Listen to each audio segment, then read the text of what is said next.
Rec League Podcast. Tell your friends, tell your neighbors, tell your family, tell your haters. Available on Anchor, Google Podcasts, Spotify, Radio Public, Podchaser, Breaker, Pocket Cast, and Stitcher. At Rec League Podcast on Facebook, on YouTube, on Instagram. At Rec League Pod on Twitter. Episode 58. Available now. Yo, whether you watching this from Facebook, Twitter, click the link in my Instagram, or YouTube itself. What up, world? So I just watched Wrath of Man. It's the new action movie. It's more layers than action. But it stars Jason Statham, Holt McCallany, Scott Eastwood, Jeffrey Donovan, Laz Alonso, Eddie Marsan, Josh Hartnett, among others that I feel like I'm forgetting. This is a huge cast. It is directed by Guy Ritchie. He's directed Lock, Stock, and Two Smoking Barrels, Snatch, Swept Away, Revolver, Rock and Rolla, Sherlock Holmes, A Game of Shadows, The Man from U.N.C.L.E., King Arthur, Legend of the Sword, the live-action Aladdin, and most recently, The Gentleman with Matthew McConaughey and Henry Golding. And hey, fuck it. I mean, there's a new release every week in May, so if you want to get a shout out in my review of either Spiral from the Book of Saw or Those Who Wish Me Dead, stay tuned to the end of the video to figure out how you can do that. You got Jason Statham, and he is a new hire at a armored car company, and among a potential hijacking, it's discovered that he's a badass, and it's more layers to him than just stopping potential robberies. I was actually like, this was originally scheduled, from what I can remember, in like January. I feel like it was scheduled for like last fall, but I don't remember the exact release date. So January, it got pushed back. It got like removed from the schedule. And then all of a sudden, like 3 weeks ago, hey guys, first weekend in May, here's Wrath of Man. But the trailer was pretty dope. He's following his directions when the robbers are like, hey, do this. And then he surprises them to not give anything away. And it's like he's this stern, low on words, like machine. He's like the Terminator. And the first action sequence is pretty badass. Like it got me excited. Like Jason Statham is in a Guy Ritchie movie for the first time in 16 years. Like Revolver was the last. Like they've done Lock, Stock, Snatch, and Revolver, but this is their first movie together since then.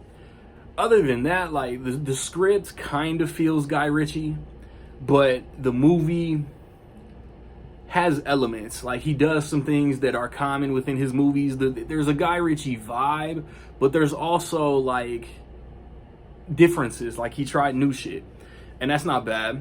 My issues, like what I didn't like about this movie, I liked this movie, but what I didn't like was the script. For like the first quarter of the movie, I swear like every line that every character said felt like it was supposed to be funny, and it wasn't funny to me.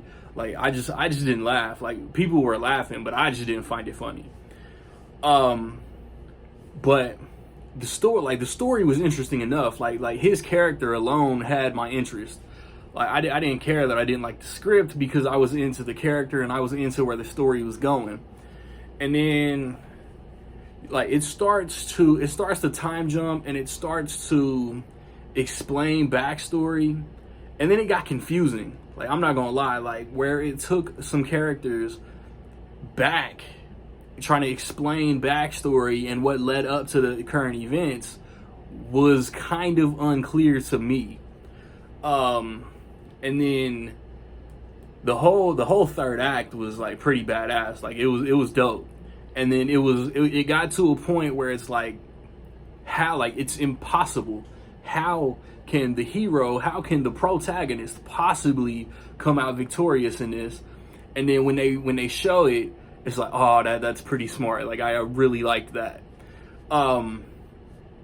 The supporting characters were good. Like, I expected something to happen, and I was like, it's just one of two characters, and it was one, but it wasn't the one that I had my money on.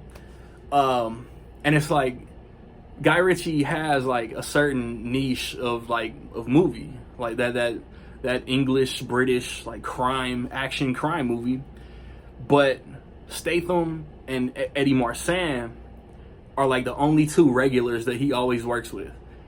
But everybody else, Jeffrey Donovan, Holt McCallany, Laz Alonso, Scott Eastwood, who looked like he was like sending in his Wolverine audition tape, they all fit their roles, even though it's uncommon for them to do a Guy Ritchie movie.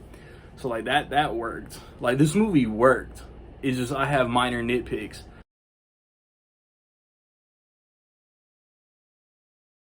With all that being said, I will say that in my opinion, Wrath of Man is dope. Even for like what I found to be like story and script issues, like I was still entertained to the point that I'm gonna go 4 out of 5. Have you seen Wrath of Man? What you think about it, man? Positive, negative, somewhere in between? Let me know. If you want to get that shout out in my review of either Spiral or Those Who Wish Me Dead, predict what the top 5 will be at the box office, because I think we all know what the number 1 movie is going to be, so I'm not going to give any softballs. In the correct order, whether you do 5 through 1 or 1 through 5, in the correct order, give me the top 5 movies at the box office this weekend, and you'll get shouted in my next review. Not my next review, because like upcoming, Justice Society World War II, the new DC animated release, I'm going to try to watch and review on Tuesday. And then next weekend, like I said, Spiral, the new Saw movie, Those Who Wish Me Dead, that's next weekend. That's when the shout out will be. I've recently posted reviews for Without Remorse, The Mitchells versus the Machines, The Falcon and the Winter Soldier, Mortal Kombat. Check those out. And the most recent Rec League episode, we just had an MCU discussion, so, and it was fun as always. Check those out, man. Catch up on the podcast. Give us a subscribe on the Rec League channel, and like, subscribe, comment. Find me where you find me, man. Don't know where to find me? Watch these credits. Peace.